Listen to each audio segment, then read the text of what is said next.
Hallo meine Freunde, hola Madridistas. Ihr kennt mich inzwischen schon, seit über 2 Jahren gibt es diesen Kanal. Dieser Kanal steht für gute Laune, Positivität etc.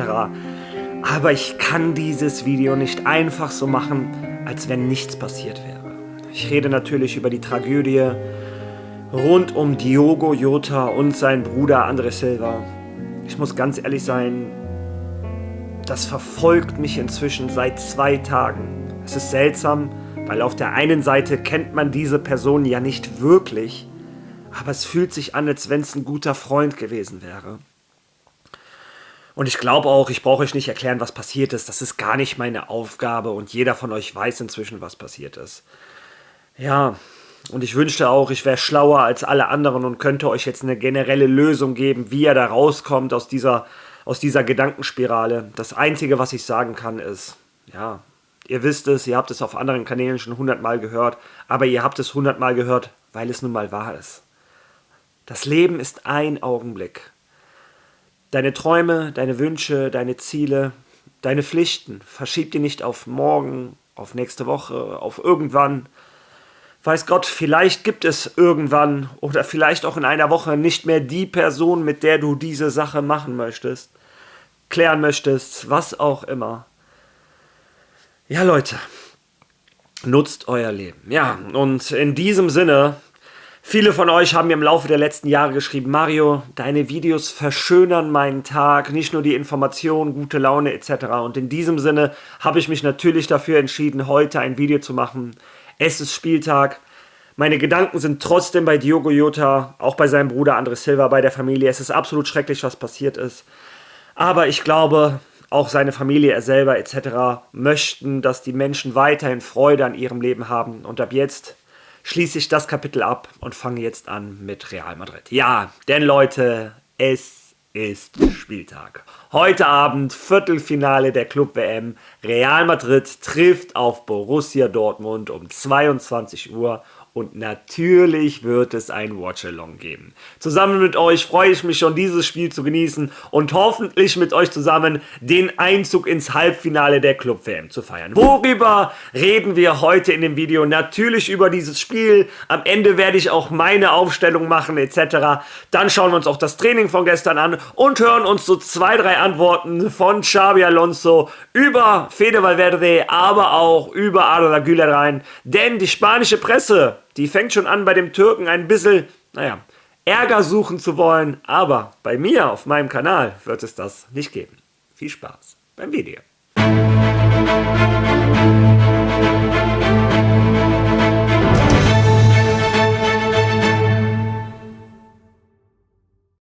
Ja, und wie ihr es inzwischen kennt, fangen wir mit der Club-WM an. Wir haben unseren ersten Halbfinalisten. Fluminense setzt sich gestern gegen Al-Hilal mit 2:1 durch. Und es war für mich fußballerisch eine Überraschung. Al-Hilal, eine Mannschaft, die gegen Real Madrid und Manchester City nicht verloren hat. Eine Mannschaft, die Manchester City aus diesem Turnier geschmissen hat. Und in der nächsten Runde fliegen sie gegen Fluminense raus, damit man mal sieht, wie stark die Brasilianer bei diesem Turnier sind. Vor allem muss ich sagen, alles, was Marcelo ein Grinsen ins Gesicht bringt, freut mein Herz. Ich habe mich für Marcelo gefreut. Fluminense im Halbfinale der Club-WM. Wer auch im Halbfinale ist der FC Chelsea. Die haben sich ihrerseits gegen die Brasilianer Palmeiras mit 2:1 durchgesetzt. Das Spiel war um 3 Uhr morgens, ich habe es nicht geschaut. Aber Chelsea, viele Witze wurden über die gemacht, aber die scheinen langsam eine gute Mannschaft, eine gute Struktur gefunden zu haben. Hat man auch im Conference League Finale gegen Betis Sevilla gesehen. Die zweite Halbzeit war saustark. Und auch bei diesem Turnier scheint Chelsea von Spiel zu Spiel besser zu werden. Genug Kadertiefe haben sie ja. Mal schauen, wie weit es die Engländer bringen. Ja, und heute ist, glaube ich, der bisher interessanteste Tag dieser Club-WM. Angefangen um 18 Uhr. Paris Saint-Germain gegen Bayern München. Zwei absolute Spitzenmannschaften, die Elite der Elite, ganz weit oben, der Champions League-Sieger gegen die Bayern, die man nie unterschätzen darf. Und ich bin ehrlich gespannt auf dieses Spiel. Das wird das erste Spiel auf absolut höchstem Niveau, was Europa zu bieten hat. Bin ich gespannt, wer ihr denkt, sich qualifiziert für das Halbfinale und eventuell der nächste Gegner von Real Madrid ist. Müsste man schauen, ob Real Madrid sich selber qualifiziert. Denn Real Madrid hat heute auch eine sauharte Aufgabe vor sich, die Borussia aus Dortmund. Um 22 Uhr, vor 2 Jahren war dieses Duell noch ein Champions League Finale. Heute geht es um den Einzug ins Halbfinale der Club-WM. Ja, das ist es, was es zurzeit zur Club-WM zu sagen gibt. Und ihr wisst, nach der Club-WM kommt der Zuschauerkommentar. Und da habe ich mir den von dem lieben GIF ausgesucht. Der hat geschrieben, Versagen von Valverde als Kapitän. Keine Interaktion, kein Schlichten, einfach vorbeigelaufen. Ich finde, das sind genau die Dinge, wo ein Cap eingreifen muss. Es geht hier nicht um Valverdes Leistung im Spiel, sondern um die Rolle als Kapitän, wo ich Tchouaméni deutlich besser drin sehe. Ja, und da ging es bei meinem letzten Video um den Konflikt zwischen Jude Bellingham und Arda Güler. Und allgemein habe ich mir diese Frage ausgesucht, weil ich allgemein mal antworten wollte zu dieser Routine bei Real Madrid, dass immer der Dienstälteste der Kapitän der Mannschaft ist. Das hat meiner Meinung nach Vorteile und Nachteile. Fangen wir allgemein mal an über Kapitäne etc. Es gibt Kapitäne, die sind dafür geboren. Das sind natürliche Leader. Da fällt mir immer ein, der Kapitän aller Kapitäne für mich, Sergio Ramos. Die Autorität, das Extrovertierte, das der hat, die Explosivität. Es hat ihm auch gut getan, dass er mit der Kapitänsbinde vielleicht mit dem Schiri ein bisschen mehr reden durfte. Also für mich der ideale Kapitän. Auf der anderen Seite als Vergleich nehme ich mal gerne einen Lionel Messi. Der war für mich persönlich nie ein guter Kapitän. Die haben Lionel Messi die Binde gegeben, weil er der beste Fußballer war, den der FC Barcelona je hatte. Einer der besten aller Zeiten. Ich glaube, da die fußballerische Qualität spricht ihm, glaube ich, keiner ab. Darum geht es mir gar nicht. Aber er war jetzt auch nicht ein Leader als Kapitän. Ganz oft Kopf runter, sich rechts vorne ein bisschen verstecken, wenn es nicht lief. Ja, das sind so die zwei verschiedenen Arten von Kapitän. Was macht es, dass bei Real Madrid immer der dienstälteste Kapitän wird? Dass die Jungs, die schon am längsten in der Mannschaft sind, in der Kabine etwas mehr zu sagen haben, den Verein, die Strukturen besser kennen, wissen, wie die mit den Schiedsrichtern reden dürfen, etc. Und ich glaube, bei einem Fede Valverde, der muss in diese Rolle noch ein bisschen mehr reinwachsen. Er ist an sich ein introvertierter Typ. Auf dem Fußballplatz kann man das, glaube ich, nicht erkennen. Von seinem Kraft, der strotzt ja voller Kraft, rennt, hört nicht auf, hat einen Schuss. Keine Ahnung, ob ich so einen Schuss jemals gesehen habe. Vielleicht bei Roberto Carlos. Aber Fede Valverde ist vielleicht Stand heute noch kein Sergio Ramos. Aber so etwas wächst. Und ich würde ein Fede Valverde in dieser Situation keinen Vorwurf machen. Auch ein Sergio Ramos konnte nicht immer jede Situation im Blick haben. Ich würde den Uruguayer ein bisschen in Schutz nehmen. Und ich glaube, in 1-2 Jahren wird er in einer anderen Position sein, um bei solchen Aktionen zu intervenieren. Ja. Diese Frage habe ich mir übrigens auch ausgesucht, weil in der Pressekonferenz von Xabi Alonso eine der lustigsten Antworten eine zu Fede Valverde war. Ich meine, wer die letzten Pressekonferenzen von Xabi Alonso gehört hat, der kann glauben, dass der größte Fan von Fede Valverde ist. Nur gute Worte, er vergleicht ihn mit Steven Gerrard, das heißt schon einiges für einen Xabi Alonso. Er ist ein absoluter Fan vom Fußballer Fede Valverde. Und gestern wurde er in der Pressekonferenz gefragt, ob er seinen Trainerschein verwetten würde, wie viele Tore Fede Valverde macht. Und hören wir uns mal die Antwort von unserem Trainer einmal an. Wir sehen eine bissigere Version von Valverde, der viel häufiger in den Strafraum vordringt und bereits 2 Tore geschossen hat. Neulich war er der Spieler, der gegen Juventus die meisten Torschüsse abgab. Ich weiß nicht, ob Sie es wissen, aber vor 2 Jahren hat Carlo Ancelotti seine Trainerlizenz darauf verwettet, dass der Spieler 10 Tore erzielen würde. Ich wollte fragen, ob Sie sich auch trauen würden, Ihre Trainerlizenz aufs Spiel zu setzen und eine Torzahl für den Uruguayer festzulegen. Nun, ich glaube, Carlo hatte schon so viele Karriere gemacht, dass er sich das erlauben konnte. Ich fange gerade erst an, also werde ich nicht so schnell ein Risiko eingehen, aber er hat wirklich diese Qualität, ins Strafraum zu kommen, eine Gefahr zu sein, sowohl von außerhalb des Strafraums als auch wenn er aus der zweiten Reihe nachrückt. Ich habe es vor kurzem schon beantwortet. Er ist ein sehr, sehr kompletter Spieler, der, wenn er etwas tiefer spielen muss, das kann. Aber wenn er sich nach vorne absetzen muss, kann er das auch tun. Und ich glaube, dass er in dieser Saison viele Tore schießen wird. Aber wir werden keine Wetten abschließen. Ich fand die Antwort so genial. Ein Carlo Ancelotti war schon lange Trainer, der konnte ein bisschen mehr riskieren. Ich werde meinen Trainerschein doch nicht aufs Spiel setzen, wenn ich gerade mal 3 Jahre Trainer bin. Also fand ich schon extrem lustig. Aber auch danach, was er über Fede Valverde und seine neue Rolle gesagt hat. Und das ist ein Punkt, den ich sowieso mal ansprechen wollte. Wenn wir darüber nachdenken, wer sind die großen Gewinner bei Real Madrid unter Xabi Alonso, uns fallen alle die 3 gleichen Namen ein. Ein Gonzalo Garcia, der wahrscheinlich der Shootingstar dieses Turniers ist. Ein Dean Housen, wo alle sagen, was haben wir da für einen Innenverteidiger gekauft? Und ein Arda Güler. Der war vor 3 Wochen Ersatzspieler, durfte ab und zu auf dem rechten Flügel spielen. Und jetzt ist er der Dreh- und Angelpunkt von Real Madrid. Also das sind die 3 großen Gewinner. Aber ich glaube, auch ein Fede Valverde ist ein Gewinner von Xabi Alonso. Ein Xabi Alonso macht mit Fede Valverde genau das Gleiche, was er mit den anderen macht. Die Schwächen versteckt er ein bisschen. Ein Fede Valverde ist jetzt kein Vitinha, der sich den Ball annimmt, nach rechts spielt, nach links spielt, entgegenkommt, kurz klatschen lässt, geht, klatschen lässt, rechts wieder hintenrum spielt, zwischen die Innenverteidiger geht.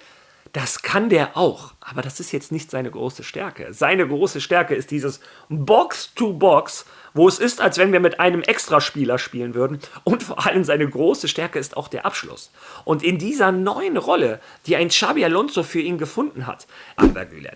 Und was sehr auffällig war in den letzten Wochen, immer wenn Xabi Alonso über Arda Güler gefragt wurde, hat er schnell versucht, das Thema runterzudrücken. Es ist nicht nur Arda Güler, das ist die ganze Mannschaft etc. Und Wie geht's, Xavi? Ruben Cañizales von der ABC. In der Position, auf die du Cooler diese Saison gestellt hast, die für ihn neu ist, dort ihr am Doppelsechser zusammen mit Valverde, gab es in einigen Spielen Duelle, die er aufgrund seiner Physis verloren hat, bei denen er den Ball verloren hat. Wie bringst du Arda Güler das bei, falls man das überhaupt lehren kann, wenn ein Spieler momentan eine gewisse defensive Fragilität aufgrund seiner Physis hat? Kann man sich drehen, kann man sich ausrichten, kann man sich positionieren? Welche Ratschläge kannst du ihm geben, damit er dieses Handicap in dieser neuen Position begrenzt? Nun versuchen, die Position so einzunehmen, dass man mehr antizipiert als reagiert. Ja, wenn die Position ein wenig besser ist, kommst du vielleicht ein bisschen früher in den Zweikampf und bist besser positioniert, sodass du es nicht über die Physis lösen musst. Und wir wissen, dass das der Prozess ist, den Arda durchlaufen muss. Wir wissen, dass er Fehler machen wird, aber wir wissen auch, dass er Erfolge haben wird. Und es ist klar, dass wir uns nicht in einer Phase oder in einem Moment befinden, in dem wir uns das leisten können. Aber vielleicht ist es gerade jetzt an der Zeit zu investieren, damit es einen Fortschritt, eine Entwicklung bei Arda gibt. Denn ich glaube, dass er, wenn wir es brauchen, diese Nähe zum Doppelsechs haben kann, aber sich dann auch lösen kann. Und er macht das wirklich gut und wir treiben ihn weiter an, damit er natürlich wertvolle Erfahrung sammelt, reift aber auch, um zu wissen, dass er Fehler machen kann, sie sogar akzeptieren kann. Das ist ein ganz wesentlicher Teil der Entwicklung, wenn wir wollen, dass Arda in diesem wichtigen Bereich eine entscheidende Rolle spielt. Und ich glaube, ihr habt jetzt auch gehört, was ich meine mit dieser Negativität bei der Frage. Aber nicht mit mir auf meinem Kanal. Ich bin inzwischen ein Experte der spanischen Presse. Die haben einfach so behauptet, weil die es wollen, Arda Güler hat viele Duelle verloren aus physischen Gründen. Was hat Papa Mario gemacht? Ich habe mir natürlich alle Statistiken von Arda Güler in den 4 Spielen unter Xabi Alonso auf seiner neuen Position rausgesucht. Und siehe da, Arda Güler hat 30 Duelle geführt. Ihr seht das gelb markiert. Und er hat von diesen 30 Duellen 20 gewonnen. Von wegen, er verliert viele Duelle aufgrund seiner physischen Stärke. Von 30 hat er 20 gewonnen. Also, dass er viele Duelle verliert, ist erstmal Quatsch. Trotzdem, im Endeffekt, was die Presse versucht für Unruhe reinzubringen, ist ja egal. Die Antwort von Xabi Alonso war wesentlich interessanter. Vor allem die eine Aussage, an der ich mich festhalte. Der Übersetzer war nicht ganz perfekt. Er hat gesagt, vor allem ist es auch wichtig für einen Arda Güler, damit er sein volles Potenzial ausschöpft, damit er dieser wichtige Spieler wird, den wir haben wollen, dass er weiß, Fehler gehören zum Fußball dazu. Du darfst Fehler machen, das wird passieren. Und Trotzdem musst du diese Pässe riskieren, trotzdem darfst du deine Art Fußball zu spielen nicht ändern. Du musst an diesen Fehlern wachsen und nur so wirst du irgendwann der Spieler, den wir bei Real Madrid alle sehen wollen. Und genau das ist doch eine Sache, die wir letztes Jahr vermisst haben. Letztes Jahr hatten wir ganz oft bei Arda Güler mehr Selbstvertrauen, mehr Rhythmus, aber auch mehr Sicherheit von einem Trainer, der ihm klar macht, du bist unser Spielgestalter und wenn du einen Fehler machst, geht hier die Welt nicht unter. Wir spielen einfach weiter. Dann wurde er noch in einer zweiten Frage zu Arda Güler gefragt, seiner neuen Rolle etc. Das Übersetzungsprogramm war nicht perfekt, aber hören wir zunächst einmal da rein. Nun, er hat viele Qualitäten. Er ist etwas ganz Besonderes. Man muss ihn in der Spielgestaltung in der Nähe des Balls haben. Er hat ein sehr breites Repertoire an Pässen. Wir spielen besser mit ihm. Er presst gut, aber er muss noch lernen und sein Spiel weiterentwickeln. Er wird hier in der Türkei geliebt. Die Erwartungen sind hoch, aber wir müssen dem Spieler helfen, sich weiterzuentwickeln. Ja, wie gesagt, und auch hier sieht man, dass ein Xabi Alonso immer versucht, Arda so ein bisschen klein immer zu schützen, damit nicht der ganze Druck der Welt auf ihn fällt. Er sagt auch ganz am Ende, da ist viel Druck auf seinen Schultern. In der Türkei wird er geliebt, in Madrid übrigens auch. Das AI-Programm hat das leider nicht schön übersetzt. Ich hätte gerne gehabt, dass ihr das auch hört, wie er sagt, er wird auch in Madrid geliebt. Aber trotz alledem sind ihm da 2, 3 Sätze rausgefallen, die mir sehr gefallen haben. Er hat gesagt, die Mannschaft spielt besser mit Arda Güler. Ich glaube, das sagt schon alles eigentlich, was du hören willst. Und auch, dass er ein spezieller Spieler ist, ein ganz anderes Passrepertoire hat. Also ein unglaublicher Gewinn für die Mannschaft. Ja, wie gesagt, neben Fede Valverde hatte er auch sehr lobende Worte für Arda Güler. Über Tchouaméni hat er auch gesagt, dass er sehr wichtig für die Mannschaft ist, dass er ein Hybridspieler sein kann. Er kann dafür sorgen, dass wir sowohl mit einer Dreierabwehrkette spielen können, als mit einer Viererabwehrkette, dass er nach vorne an die Seite von Arda auf die 6 kommen kann und dass Tchouaméni ein sehr, sehr wichtiger Spieler ist. Ja, und bevor ich euch jetzt mich verabschiede, bis heute Abend, da sehen wir uns hoffentlich wieder, jetzt noch einmal meine Ausstellung für das Spiel heute Abend.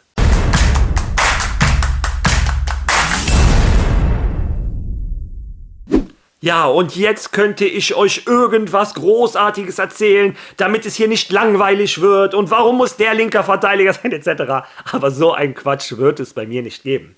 Never change a winning team. Wir haben eine Mannschaft, die von Spiel zu Spiel besser wird. Wir haben eine 11 gefunden und das hier ist das Viertelfinale einer WM. Es ist keine Zeit zu experimentieren. Und auch vorne, das ist nämlich die einzige Frage, die es tatsächlich wirklich gibt, Gonzalo Garcia oder Kylian Mbappé. Nein, Gonzalo Garcia hat sich seinen Startplatz verdient.